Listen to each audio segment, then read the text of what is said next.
Swayam Prabha. Digital India. Educated India.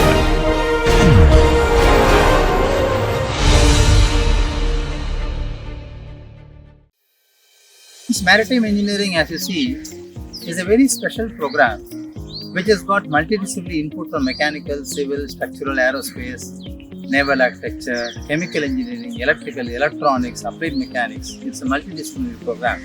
You will find this program is completely different, dedicated to industrial training and thorough capacity building on the new trade of maritime sector. It's a grooming economy which will give you a lot of job opportunities and research frontiers as far as India is growing.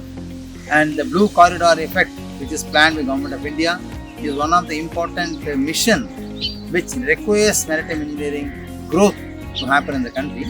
So this program caters to expected that capacity building in this program. Friends, this is part of a material science engineering laboratory which becomes one of the teaching aid for the maritime engineering program. So when you talk about materials innovation in maritime industry, though concrete and steel have been conventional candidates of choice for engineers, for example, we have titanium vessels, high-speed craft boats made of fiberglass. These are all advanced materials which actually do not come across conventional standard design code of practices. We conduct box furnace test, tube furnace test, vacuum arc melting, induction melting, vacuum induction melting, vacuum sealing unit, which are all present in this laboratory is a small segment of material science laboratory. Friends, a typical furnace where the operating temperature for testing specimen can go as high as 12 degrees Celsius.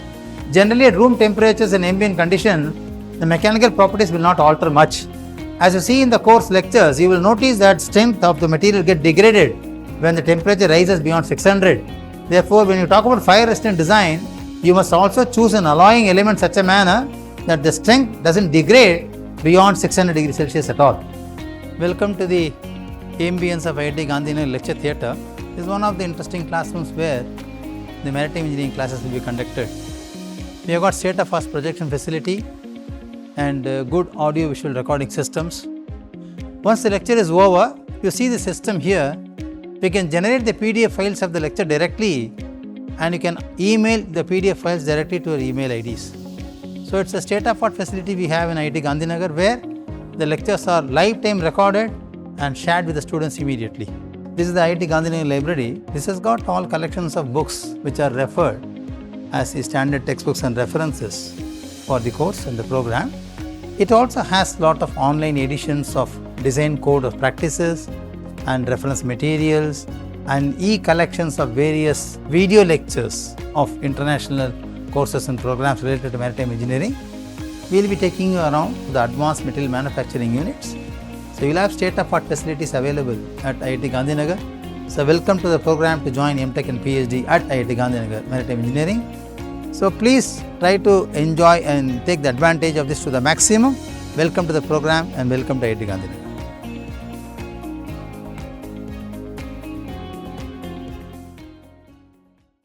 Hello friends. So in this lecture we are going to see how fire affects structural systems. So basically we are going to look at how fire acts as a structural load. Now from a qualitative perspective, fire applies load in a very different way as compared to other loads that you may be familiar with, such as dead loads, live loads, wind loads, etc. So in characterization of fire loads, there are few terms which we need to discuss. First thing is fire load. Okay. So basically the total amount of combustibles in a space which is in energy units. So the total amount of energy that will be released when combustion happens, that is effectively termed as the fire load. Now how this fire load affects structural systems depends on a large number of conditions.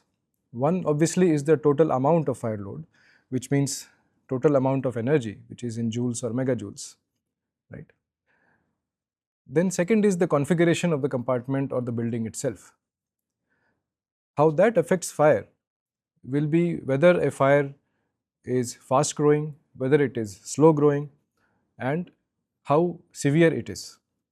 So the severity of fire, or in terms of characterization, behavior of fire, that is typically characterized in two ways.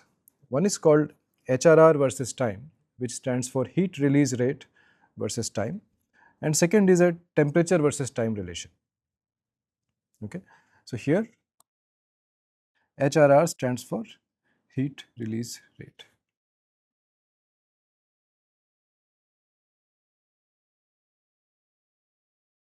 Once we have characterized the fire itself, then we begin to do calculations of structural temperatures, which means the room temperature is known in terms of the fire temperature or the time versus temperature graph.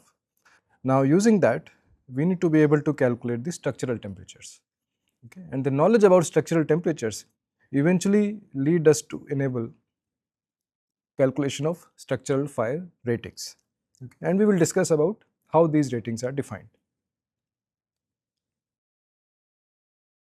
So as we said, what is a fire load? Anything that can burn. So this includes furniture. It is the most common fire load, typically comprising of wood and fabric.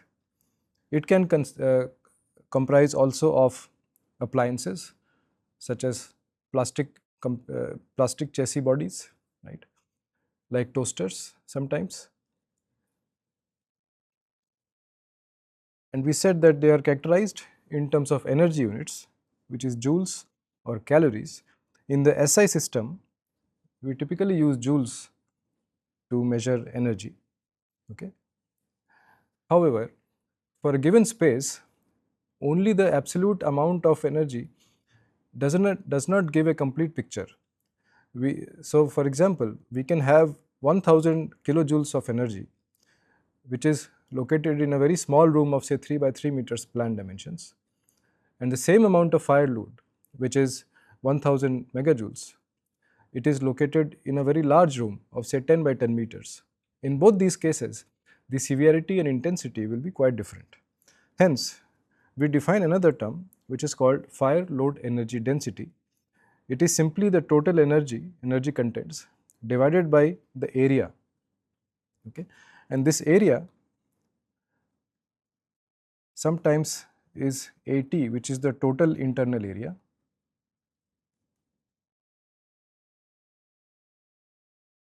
and sometimes is only AF, which is the floor area. The usage depends on the context, but the general idea remains the same. That is, we want the density, which is energy per square meter. Okay? And we have already discussed that it represents the total amount of energy that can be released in the event of a fire. So, in estimating how the total amount of energy will be, we need to know amount of fire load, which is this fire load energy density, and also we need to know the geometry of the rooms, opening sizes and location of the openings, because as you have seen previously in the same course, that fire triangle or fire tetrahedral, all the components are necessary for a fire to sustain. So the geometry of the rooms, size of the opening and location of the openings will define whether sufficient amount of air or oxygen will be available. Before we proceed towards actual calculations, it will be good to get some idea about physical interpretation of energy, or how much energy is too much energy. Right? So 1 joule of energy, or that order of magnitude, is the energy or the kinetic energy possessed by a person who is of an average weight, less than average weight, moving at a very slow speed. Okay. Then 1 cup of rice that we eat, that has the energy in terms of kilojoules, or the order of magnitude becomes kilojoules. 1 megajoule is same as 1 kilowatt hour of electricity that we consume, which is 1 unit of energy in terms of electrical energy. Okay. Alternatively, if we burn 1 kilogram of food completely, it releases about 17 megajoules of energy.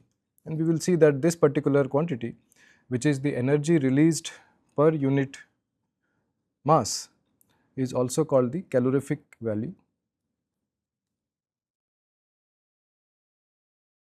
of material. Then when we go to gigajoule scale, then we are discussing or talking about 1 barrel of petroleum which is burning. Okay, so in total it will release about 6 gigajoules of energy. Most of the discussions with respect to fire engineering are remaining within the gigajoule scale. Okay, so gigajoule or megajoule scales. Terajoule is an extremely large amount of energy. So to get a sense, one of the nuclear weapons that was used, it released about 63 terajoules of energy.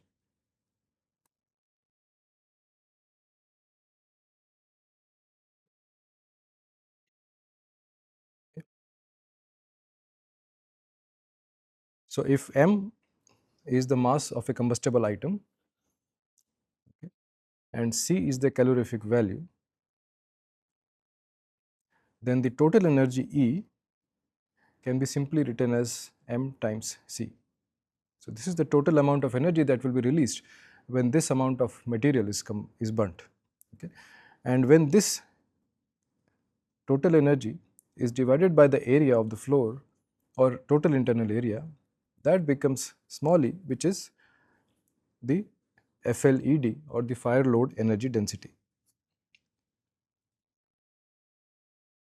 In a similar way, we can also discuss in how much time this energy has been released.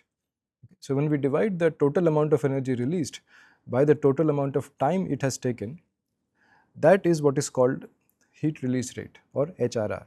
So HRR, we can say average HRR is equal to the total amount of energy E divided by the time T. The time T is what it has taken for combustion. The units of this average HRR will be the units of power or joules per second or watts. Okay. So watts, and generally the magnitudes are such that we measure in kilowatts or megawatts, is the energy release rate or heat release rate of a fire. Just like we divided the total energy by area to obtain a fire load energy density, if we divide the total amount of heat received at a surface by the area, that gives heat release rate per unit area. Okay. And the units will be in watts per square meter, and we will see that several software, this HRR PUA is an input that is required to be given to calculate the overall fire dynamics.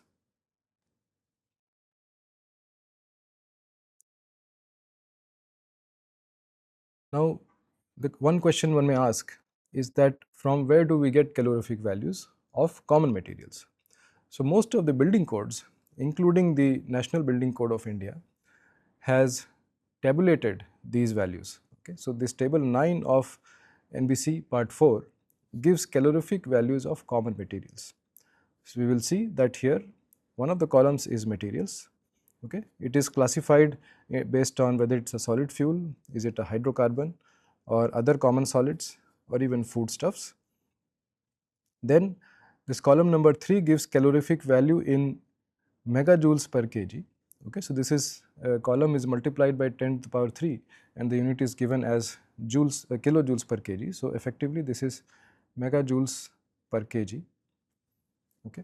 And the last column gives wood equivalent, which is kg per kg, which means how much wood would have been burnt to obtain the same amount of total energy.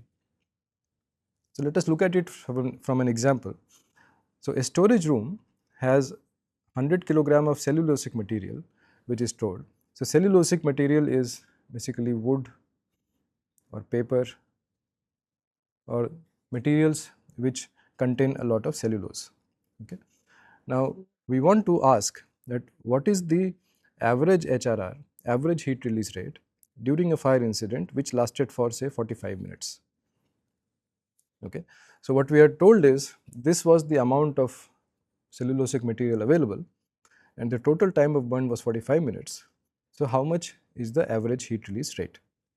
So first we calculate the total energy where we get this 100 kilograms of the material multiplied by 17.6 kilogram per kg, which is the calorific value of wood. Okay, so that we have taken from this table. So this 17.6 megajoule per kg. Okay, so the total energy content comes out to 1760 megajoules. Now this megajoule we divide by the total amount of seconds, which is the time. Okay, so time is 45 minutes, so 45 times 60 seconds. So overall we get an average heat release rate of 651 kilowatt, or in other words we can also write it as 0.6 megawatt. Now one thing to notice in this is that if we were to draw a graph between heat release rate and time, okay, since here we have assumed a constant rate of burning, that is what this average HRR gives, the graph would look like a straight line, okay, where this end time is 45 minutes and this is average HRR, which we have calculated to be 651 kilowatts. Okay. So this is how the heat release rate versus time characterization of this example would be. And we also can see directly that if we were to calculate the area under this curve, okay, so the area under this curve will give energy. Okay, so that is a straightforward mathematical relation. So let's look at it. The average HRR. Okay, so here we have two graphs showing two different average HRR behaviors. Okay, one of them, which is the orange one, this orange one is more elongated, which means it is more dispersed in time, whereas the blue one is taller, which means it is less dispersed in time. In terms of area, both these two areas are equal. Okay. So what we can say here is that energy content is same for both the cases. However, the blue case is more severe because the same amount of energy is released in a very short amount of time. Okay. So in the blue curve, the total energy has been released in 10 minutes, whereas in the orange curve, the total energy released is in 30 minutes. So from that point of view, the average HRR is much higher and this fire is much more severe compared to the other. So blue fire is more severe than this one, which is less severe.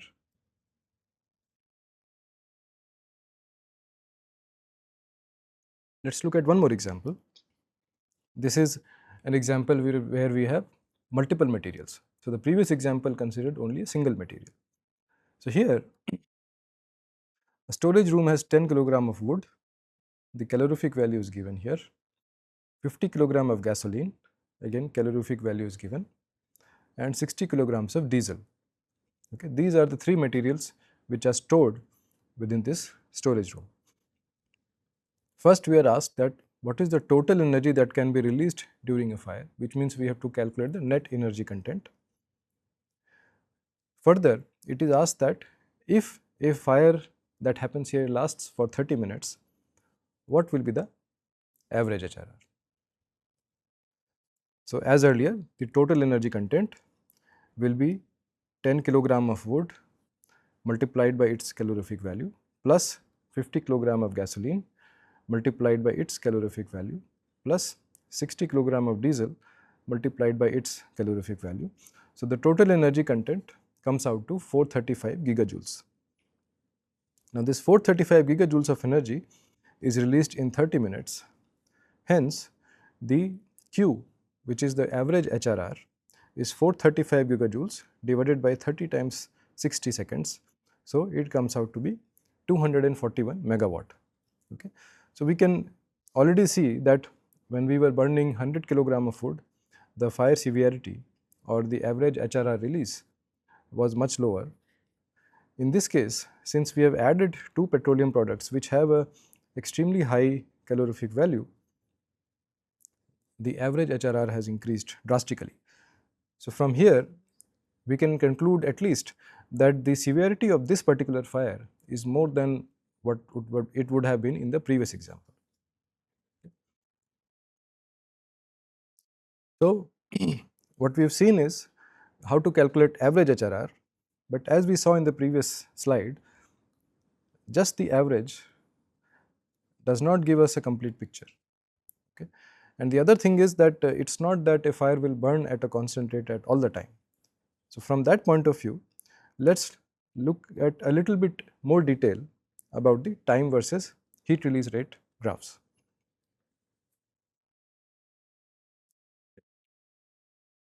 Now, let's look at this from a physics point of view. So, first we focus attention on the right hand side here.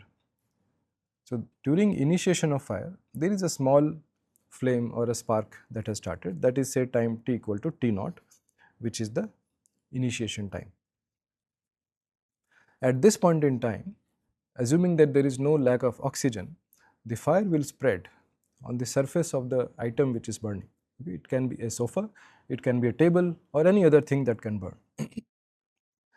So, which means the fire is growing in size.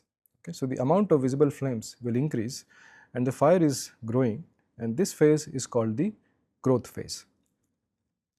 Soon what will happen is that the flames will engulf all possible surfaces which are directly available, okay. And now there is no more possibility to increase the surface area where fire is occurring. In that case, this is the maximum possible burning rate which is linked with the maximum possible burning surface that would have been achieved, and hence the heat release which was increasing in the growth phase will stabilize. Okay. It will reach a peak value which is called the peak HRR, and for some time this will continue to happen, which means the peak will sustain, or the peak HRR will be achieved for a certain duration, which is called the sustained burning phase, right. So, time Tp is the time to reach the peak HRR, and then there is a sustained burning phase. After burning for some time, the surface area available will begin to reduce. This is because the item available has begun to shrink in size because it has been eaten away by the fire. Okay. So, this is when the decay phase starts. So, decay phase starts say at time Td, peak HRR is the initial HRR, and then it will decay. Finally, the fire ends, which is time T end, okay, and the HRR which is coming out of the fire becomes 0. So, from an HRR versus time behavior, what we see is that there is a growth phase, there is a sustained burning phase, there is a decay phase. A lot of experiments have shown that in the growth phase, the HRR versus time can be modeled using something called a T-squared fire model. Okay. So, what is a T-squared fire model? T-squared fire model simply implies that heat release rate, which is Q, can be written as a number alpha, which is an empirical parameter, multiplied by T squared, okay, where T is the time from ignition. Now, the value of alpha, which is a growth constant, okay, this is empirical and it has been determined through several experiments, and the table here gives the value of alpha, which is in this case we are calling alpha g because it is a growth phase constant. Okay. So, for slow burning fires versus medium versus fast versus ultra fast, so this is what we identify or classify the fires with, okay, and we will see which kind of fires can be called slow, medium, fast or ultra fast. But for them the rate constants alpha g are defined like so, okay, which means that the growth phase we know how to model now using T squared. Okay. Once the growth phase has completed, it reaches a Q peak, which is the peak heat release rate, and the decay phase, generally there are two options to model. One is we model it in the same way as a square term or as a quadratic relation. In that case, Q dk also is some constant alpha d times t squared, where alpha d is the decay phase constant, again determined experimentally. But from a more simplistic point of view, the decay phase can also be modeled as a linear decay to 0. Let us look at how the fire classification happens in terms of the slow, medium, fast or ultra fast rates. Okay. So, you will notice that here the units are different. Okay. That is why the numbers may look different, but they are exactly the same that we have in the previous to previous slide. It will be a good exercise to check these numbers. Now, for slow growth rate, it is generally applicable to wood type of items, which is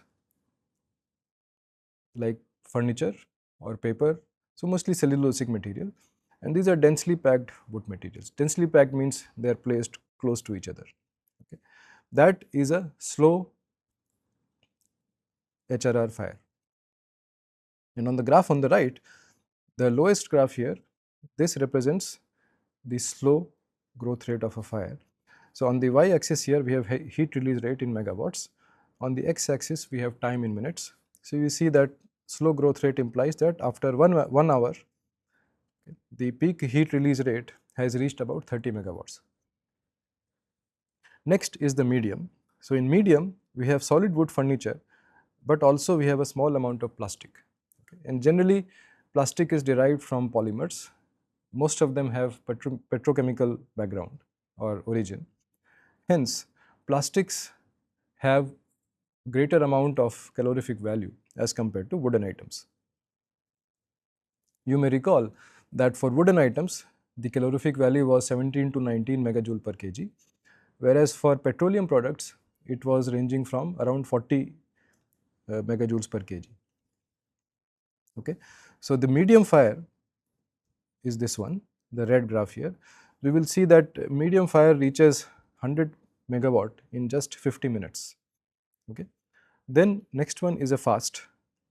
Fast is when you have furniture with a moderate amount of plastic and or upholstery, which means we are further increasing the amount of combustibles which have a greater calorific value. Okay. So, the fast curve is this, where it reaches 100 megawatt in about 25 minutes. Then the ultra fast is for a fire which is consuming predominantly synthetic materials and petrochemical products, like most of the epoxies which are derived from petrochemical products. And we will see that this ultra fast reaches 100 megawatt in just over 10 minutes. Okay. So, this is a spectrum of T squared fire models that we can use to assess the growth rate of fire and eventually to calculate the heat release rate originating from a kind of fire. Let us do an example using this T squared fire. So, there is an office room which has about 200 kilograms of furniture. Okay. We know that for furniture which is cellulosic material, the average calorific value is 17 megajoule per square meter, 17 megajoule per kg. If a medium T squared fire happens here, okay, and the peak HRR is given as 9 megawatt, estimate the total time of burning. If we go back to the HRR versus time graph, and we have a growth phase and a sustained burning phase. Okay.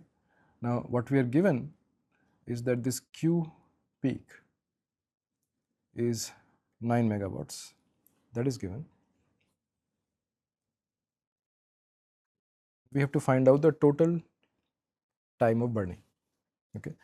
Now, since we are using the T squared fire model, what we also know is that in the growth phase, Q can be written as alpha g times T squared. And for a medium fire from the previous slide, we get a value of alpha g, which is the growth phase constant, empirical constant for the T squared model. Okay. So that comes out to be 0.0117 kilowatt per square meter. So now we know alpha g, we know the Q peak. Okay. So we know that the time taken to reach this peak value can be calculated. Okay. So we put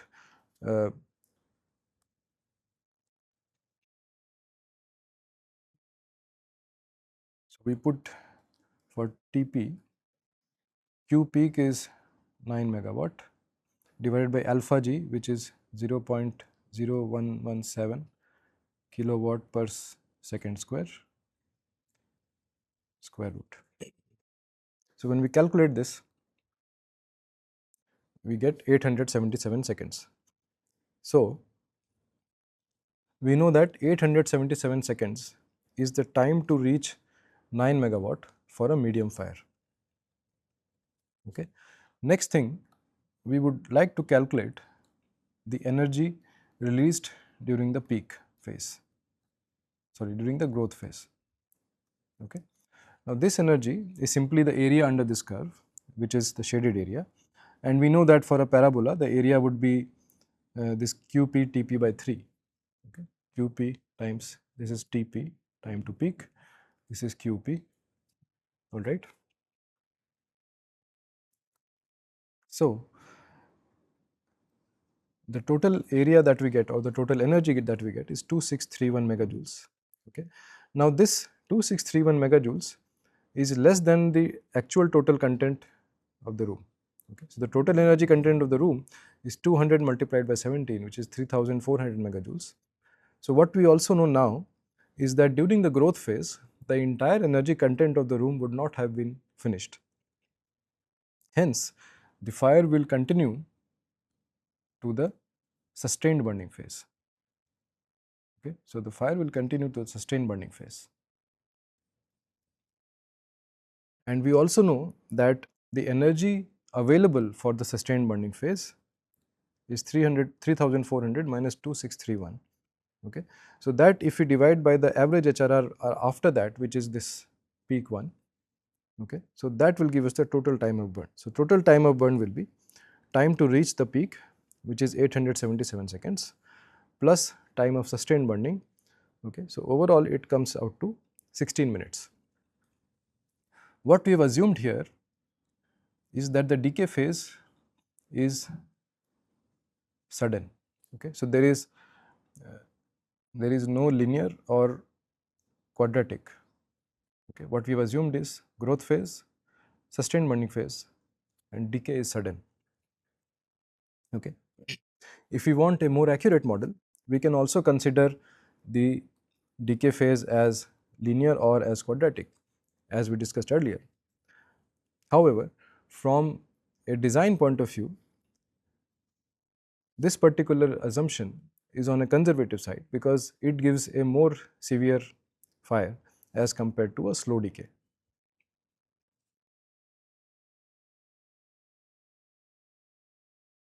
Now from heat release versus time, we go to temperature versus time. Okay. So similar story is true here. Okay. There we were looking at the amount of heat or rate of release of heat. Here we are looking at the compartment temperature. Okay. Now we will differentiate between two different types of fire curves. First we discuss something called a real fire curve. So this is the temperature versus time behavior that is expected during a real fire, and overall it follows the same principles as that are followed for the HRR versus time, which means that there is an ignition, then there is a growth phase. So this is the time, the ignition and smoldering phase, which is when the amount of flames are slowly increasing. Okay. Then comes a growth phase. Okay.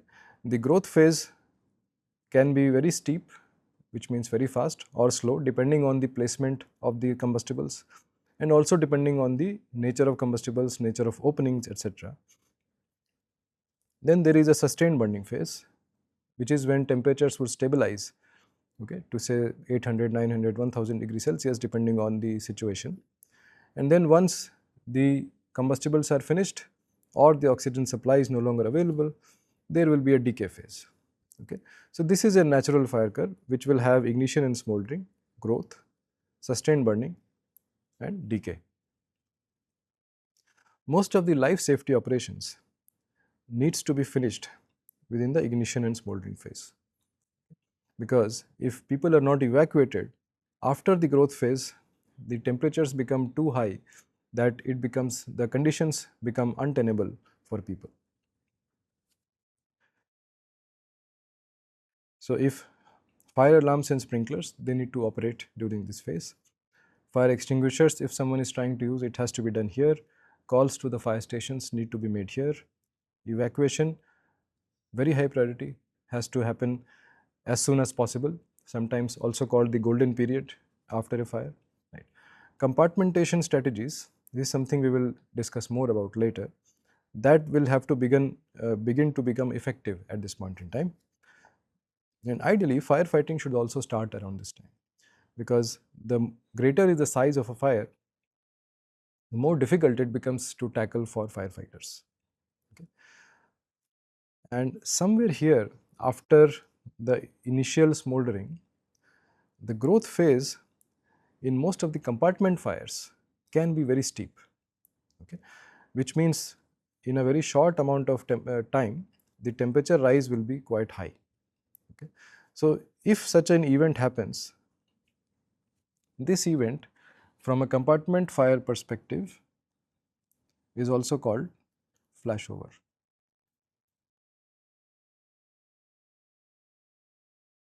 And in time versus temperature, there are two zones which are defined in terms of time. One is a pre-flashover time and second is a post-flashover time.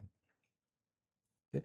In pre-flashover time, what we are saying is that all the life safety operations need to happen here. Right? And temperatures are generally small. People have to be evacuated during this time. Once fire crosses the flashover time, okay, that is when structural fire safety becomes extremely important. Okay.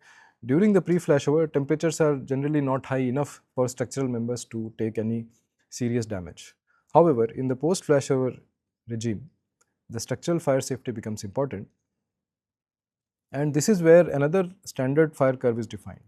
Okay. And we will discuss in more detail later that all the fire ratings that we discuss about structural members or even for non-structural members, these are derived from the standard fire curve. For now, we will just notice that the standard fire curve is designed in a way that it starts around the growth phase, which means the initial steep growth in temperature is captured by the standard fire curve. That is one characteristic. The other characteristic is that it is an always increasing graph. There is no decay. Okay, so a real fire curve will have a decay phase, whereas standard fire curve keeps on increasing. The temperature keeps on increasing. Now, to look at what flashover is, let us look at a small video. Okay. So, we will discuss as we go along, but this video is made by the Oak Ridge Fire Department, and we would like to see how flashover happens in a compartment.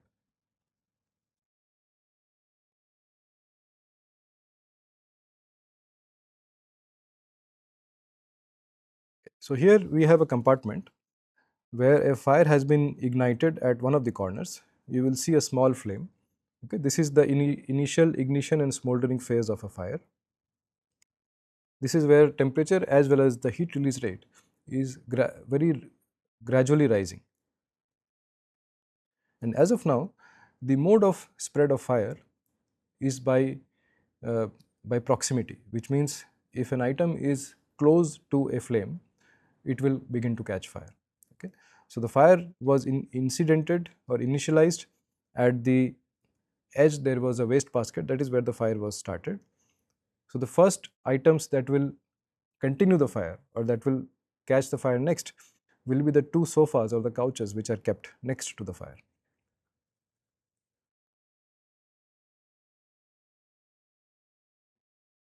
Okay. So it's a fairly slow growing fire. In about a minute, now the couch or the sofa has caught fire, which were kept next to the source of fire. But items which are away from the original origin of fire, which is the other sofa, there is a table lamp, center table, these are as of now not affected. Okay. What we will also notice is that there is a thick layer of smoke forming on the top surface near the roof. Okay. So this fire is emitting smoke, hot gases, and we know that hot gases rise up due to buoyancy. So these hot gases are getting accumulated on the ceiling.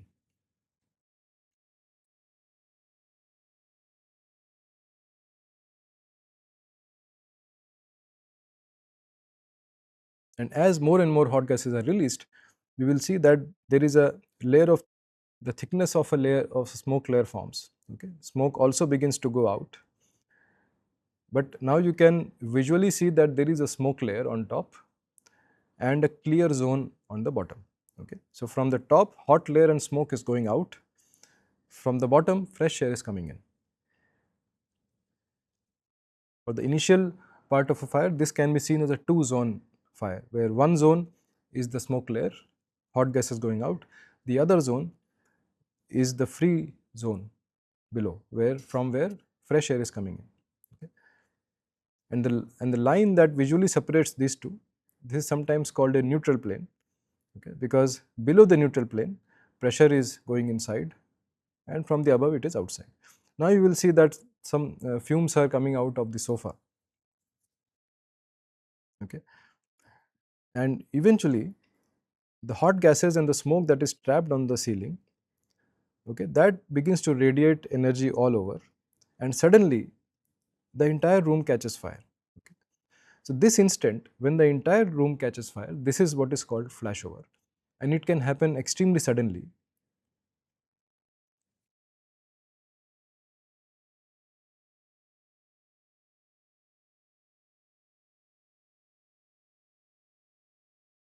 Okay. So what we saw was, now we can write some conditions which are necessary for fire, for a flashover. Okay. One is sufficient amount of fuel should be available. Second is sufficient amount of oxygen would be available. So these are anyway necessary conditions for a fire, which means a fire should sustain, and these, you will recall that these are part of the fire triangle or a fire tetrahedral. The most important part for a flashover to happen is that the compartment should be able to trap hot gases. Okay. So the main reason for flashover to happen is that there is a ceiling on top where these hot gases are getting trapped, okay, and eventually it is radiating back. So we have a compartment where on the top there is a smoke layer or hot gas layer. Okay. Maybe it is happening due to a fire from this side.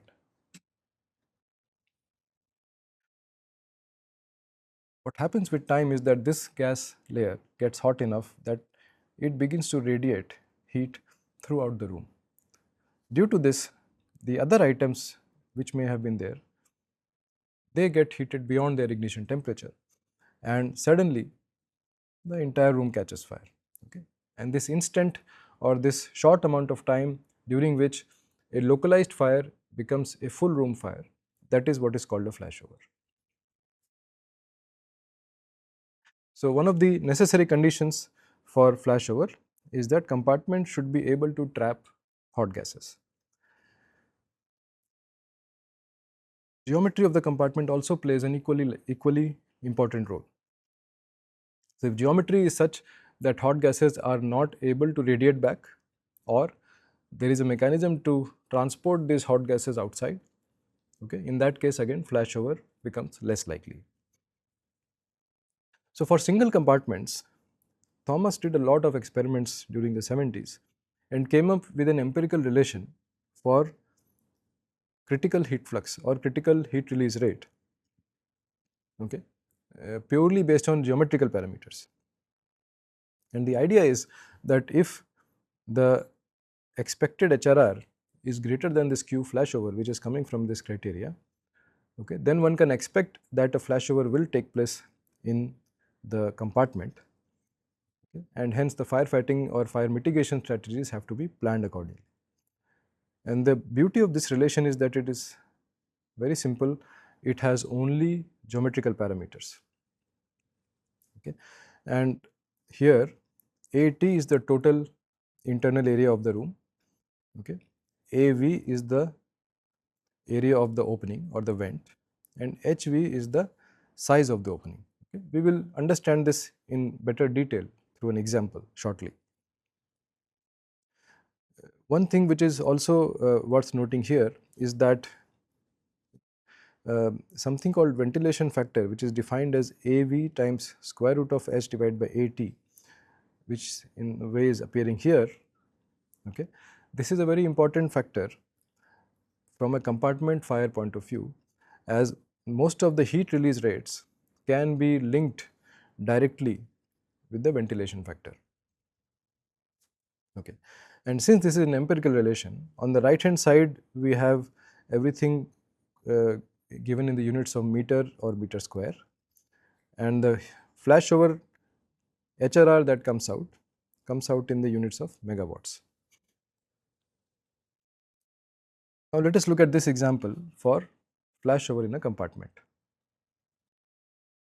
So earlier we did an example where fire lasted for 16 minutes with a 9 megawatt of peak HRR.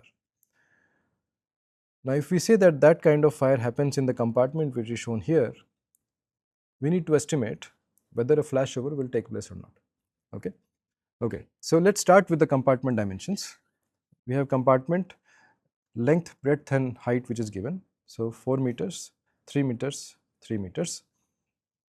There is one window which has length of the window as 1.5 meters and height of the window HV as 0.8 meters. Okay. So area of the vent or area of the opening is simply L times LV times HV, which is 1.5 times 0.8. So it comes out to be 1.2 square meters. The total internal area is the area of all the internal surfaces of the compartment. So it is length time breadth times length time height plus breadth time height whole multiplied by 2. So that comes out to 66 square meters. Now we have all the information to be put into the Thomas flashover criteria. So we have QF is equal to 0.0078 times AT, which is 66, plus 0.38 times AV, which is 1.2, times square root of HV, which is 0.8. So from here we get QF as 0.92 megawatt. Now this 0.92 megawatt is less than the 9 megawatt peak HRR that we were given. Hence we can conclude that the compartment will experience flashover. Okay. And since we know that we were using this T squared fire model where Q is equal to alpha times T squared, we can also calculate the time to flashover. Okay. So we can simply put here this 0.9 megawatt we put as Q, alpha is known because it is a medium fire. From there we can calculate TF, time to flashover, as 280 seconds. So this is how we can calculate whether flashover happens in a compartment and also the time to flashover. So we have discussed about fire load energy density, which is FLED, and TT, which is the time temperature graph. Okay. So we have seen there are empirical relations for HRR versus time. Okay. For temperature time, we have seen the standard fire curve, we have seen the natural fire curve. Okay. There are also these very popular Swedish fire curves which have growth and decay phase both and can be used for design. Nowadays it is also very popular to use advanced calculation methods. One of them is Fire Dynamics Simulator or FDS. This has been developed by NIST in the US, okay, and it is a CFD code that can be used to calculate fire temperatures. Then the Eurocodes provide a method to calculate parametric fire curves. We will see this in a little detail shortly. Okay. And then among all of these, when we standardize, we saw that for the post flashover scenario, the standardized fire curve is this standard fire curve. The equation is given like this. Okay. We will see how it looks like. And one of the standards which specifies this is the ISO 834 standard. Okay. There is also a similar graph or similar time temperature standard curve, which is ASTM E119 curve. Okay. And the most important part here is that all the fire ratings are derived from the standard fire curve. Okay. We will discuss more on this also. These are the different standard fire curves that one can use. Okay. The most common, as I mentioned, is ISO 834. Okay. So that has been plotted here in the blue graph. Okay. This is the ISO 834 fire curve. A similar standard curve is the ASTM E119 curve. It is given by this equation, okay, and it is shown by the blue curve here. Okay. So you will notice that the ISO 834 curve after about 1 hour is generally below the ASTM curve. Okay. Then for external members or walls, there is also an external fire curve which is less severe, which is this blue curve. Okay. And for maritime industry, where a lot of structures deal with petroleum or petroleum products, one of the most important curve is this hydrocarbon curve. Okay. So that is this purple curve. What you will notice is that the growth rate is extremely high. Okay. So it reaches very high temperatures in a very short amount of time. And also the maximum temperature of burn is greater for almost up to 3 hours compared to any other standard curve. So ASTM E1529, this specifies this hydrocarbon curve, which is given by this equation. In all of these, there is a term of T naught. This T naught is nothing but ambient temperature. Okay. So T naught is ambient.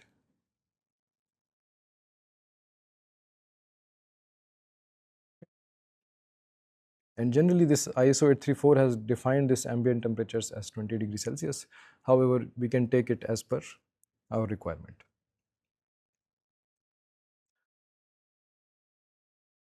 Now another aspect is that if you want to characterize fire in more detail, which is, say, if you want to use parametric fire curve, okay, we need to be aware of the FLED or the fire load energy density estimation. Okay. So this table here shows the FLED estimation from several studies, okay, for different countries, and this table is meant for office buildings, which means year wise we can see how the fire load energy density in office buildings has changed. Okay. And you will see the values here. Initially they were around, the mean FLED was around 300 megajoules per square meter, whereas in 2015 it has become almost 4 times, which is around 1300 megajoule per square meter. So which implies that the same building would have had lesser fire severity few years back or few decades back, whereas now the fire severity will be much higher. So how do we use that information to come up with more performance based fire curves? Okay. So when we were discussing the fire curves earlier, we said that there is a natural curve, okay, which is the blue graph here, natural graph. Then there is a green graph, which is the standard fire curve. So the ISO 834, okay, so ISO 834 or this ASTM E119, that is this standard fire curve. But then the Eurocodes give us another way to define a parametric fire curve. The main difference here is in the decay phase. Okay. So the standard curve is an increasing graph, there is no decay phase, whereas using this Eurocode parametric curve, we are able to incorporate a decay phase in the temperature versus time of a fire, which is more closely related to the natural fire curve. Okay. So, the calculation method is given in annexure A of EN 1991-1-2, and we will just go over it in a glimpse. So, the total design fire load density is first calculated. Okay. This is based on the characteristic density, which is given in terms of tables, we will see that shortly, multiplied by several factors. Okay. This is step 1, is the design fire load density. So, M is a combustion factor. For cellulosic fires, it can be assumed as 0.8. For say petrochemical fires, it may be higher. Okay. Then there are 3 factors. One is delta Q1, delta Q2 and delta N. So, delta Q1 is considering fire activation risk. Okay. So, delta Q1 itself comprises of 2 parts. Okay. So, we will see that this table gives us the factors of delta Q1 and delta Q2. As the compartment floor area increases, the perceived danger of fire activation increases. So, this factor increases. Since these are from Eurocodes, these commas imply a decimal point. So, this 1,10 is effectively 1.10. And for the fire danger activation risk, you will see that it is dependent on the type of occupancy. So, occupancy of where you have fireworks or paints, the fire danger activation is high, so then the multiplication factor is high. Okay. So, that is how the one is the actual measured, but then there is a risk associated with it, and these risk factors are incorporated as these multiplication factors. Now, for delta N, this is a measure of active firefighting measures. So, with delta Q1 and delta Q2, we were incorporating the risk of fire activation, which means how likely a fire will happen.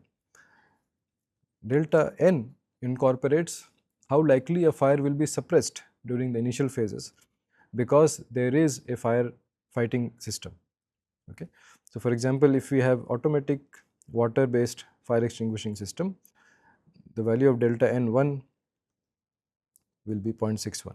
Okay. So, these values generally will be lesser than 1, because if there is a good firefighting measure available, the risk reduces. Okay. So, for delta 1 and delta 2, delta Q1 and delta 2, these are generally greater or equal to 1, because higher risk means higher numbers here, whereas delta 1 will be generally less than 1, because this is related to firefighting measures. So, if there are better firefighting measures, delta N will be less than 1.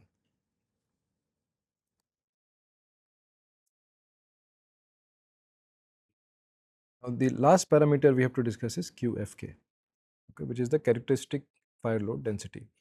So, we saw a few slides back that it is possible to do surveys and to come up with the average or these kind of statistics on the fire load energy density. Generally, one can plot the histogram of surveys, right. So, we do fire load energy density calculation and we plot a histogram. From histogram, it gives rise to a probability density function. Okay. And it has been observed that for characteristic fire load or the fire load, generally a Gumbel type distribution is what it follows. Okay. And the average and the 80th fractile is given here. So, average is a the statistical mean or the arithmetic mean, and the 80th percentile. So, for fire load energy density QFK, it is recommended to take these 80th percentile values, okay, and for different kind of dwellings, different values are given in megajoule per square meter. So, once we have this, so the QFK value can actually come from an actual survey or from a Eurocode table, which is this. Then based on the firefighting measures and fire activation risk, we will find out these factors.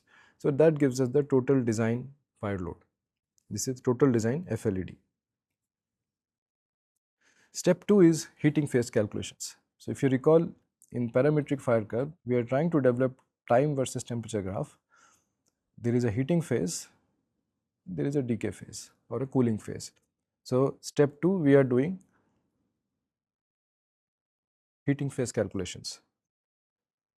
So in heating phase, the gas temperature theta G is written as T naught, which is 20 degrees Celsius, plus this expression, okay, where this T star is a dimensionless time in some way, and here gamma is again a normalized opening factor. Okay, O is the opening factor.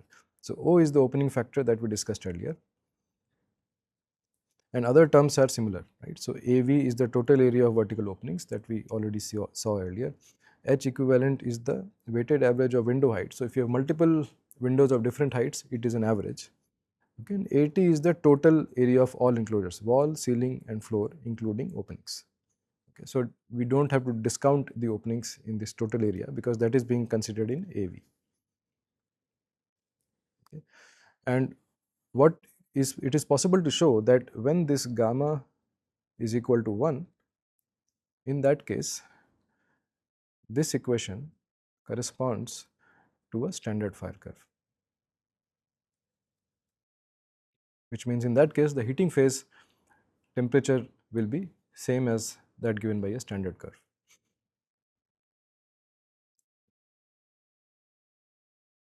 Now, what this curve also allows us to do is to be able to account for different B factors, where B is defined as this and rho C lambda is nothing but thermal mass.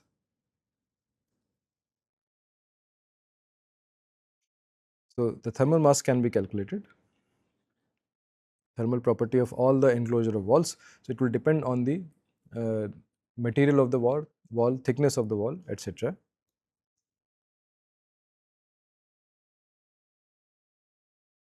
So from all of this, first we calculate T max, which is time of burning.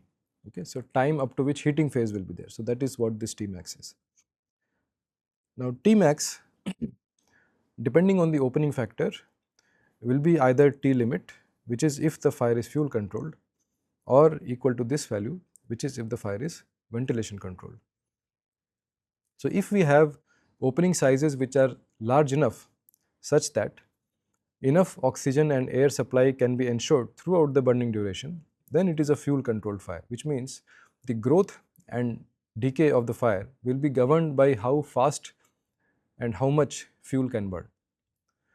If, however, the opening sizes are small so that sufficient amount of oxygen is not available for the fuel to burn, that will be a ventilation controlled fire. Okay. In this case, initially the fire growth will be governed by fuel. However, once the windows or openings begin to create a restriction on the air movement, the fire will become ventilation controlled. Okay. And this T limit in case of fuel controlled fire is again linked to the fire growth rate. So for slow fire growth rate, T limit is 25 minutes, medium growth rate 20 minutes, and in case of fast it is 15 minutes.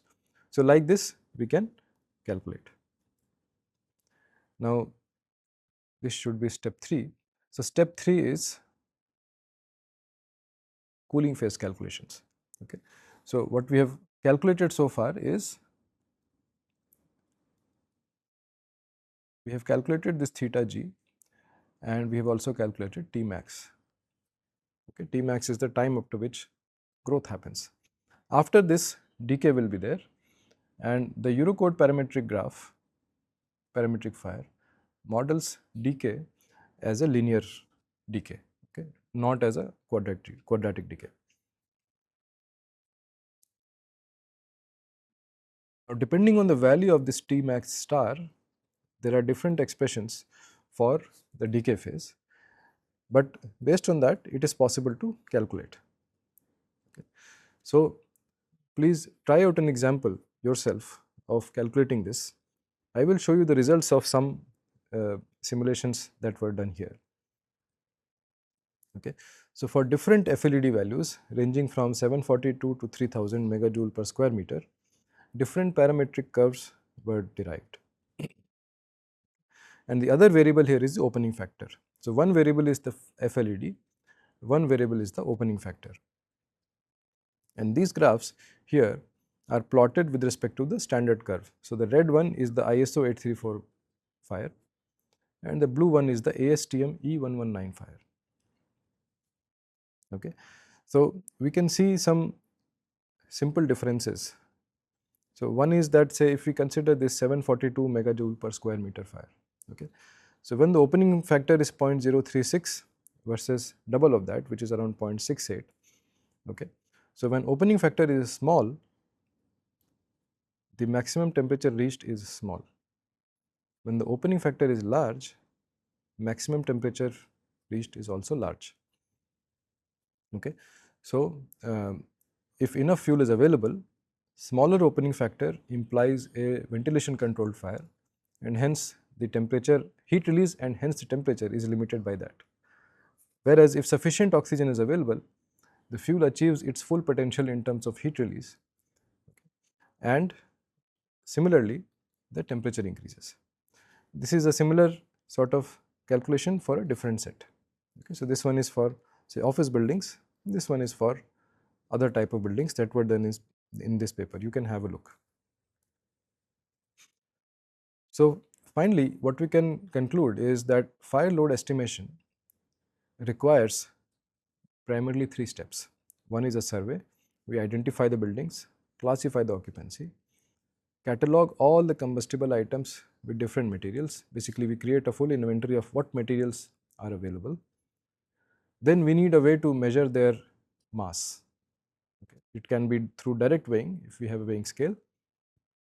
It can also be an inventory method, which means if there are standardized materials which have been pre-weighed, which are available, that can be available as a list and can be directly taken from there. Then we do a sample collection. So, for each type of different material, we collect a sample. The reason we need a sample is we need to calculate its heat release rate or the total energy content. Okay. So, this can be achieved through these equipment. So, the most common being cone calorimeter. Cone calorimeter is like a workhorse of fire engineering. So, I believe you are also learning about explosions in this. So, for explosions, explosion vessels are what characterize different characteristics. Similarly, for combustibles, cone calorimeter is what characterizes different things. This is an image that shows a cone calorimeter which is available at IIT Gandhinagar. So, this cone calorimeter, this is the overall equipment. This is the test chamber, and the test chamber is enlarged view is shown here. So, what is here is that this 3 rods, these are connected to this sample holder. So, this is a sample holder. This is connected to a load cell at the bottom which measures the mass. Okay. And this particular thing, this is the cone heater. It is a frustum of a cone. It provides an incident heat flux on the surface of the material. Then there is an igniter which begins the combustion in case it catches fire. So, when it is burning, this mass balance is continuously measuring the mass loss of the sample. So, later on we are able to see the mass versus time graph. The other thing which happens is that these hot gases, these are linked to this fume hood which goes to a gas analyzer, and from the exhaust fumes, the amount of oxygen, carbon monoxide and carbon dioxide, at least these 3 are measured through spectrometry. The amount of oxygen present eventually gives us the heat release rate through oxygen calorimetry. That is the basic principle how this works. Okay. So, through this we are able to measure the mass loss rate and the heat release rate of specimens. Both of these things are required for calculation of the overall heat release from a compartment. This is a photograph that just shows what happens to the sample after it has been burned. So, in summary, fire load energy density characterizes the amount of fire load within a compartment. Okay. It is measured in megajoules per square meters. Fires are characterized in two ways. One is HRR versus time, one is temperature versus time. In HRR versus time, we saw the T squared fire model. In temperature versus time, we saw the natural fire curve, the standard fire curve. Standard fire curves we saw of different kinds: the ISO 834 curve, ASTM E119 curve, the Eurocode external fire curve, and the hydrocarbon curve, which is ASTM E1592. In structural systems, we typically require the time temperature curve of the fire. So, for us it is generally sufficient to know the temperature to be able to do the structural calculations. Although if we are doing more advanced calculations, in that case heat release rate is also required. We saw how we can take fire load, energy density, and create time temperature curves using the Eurocode parametric fire curve. Okay. It is also possible to do advanced calculations through fire dynamic simulators. However, that is not the purview of the current course. So, the way forward is, we have seen how to characterize fire temperature. We need to now know how to calculate structural temperatures, and eventually we need to go towards structural behavior and structural ratings.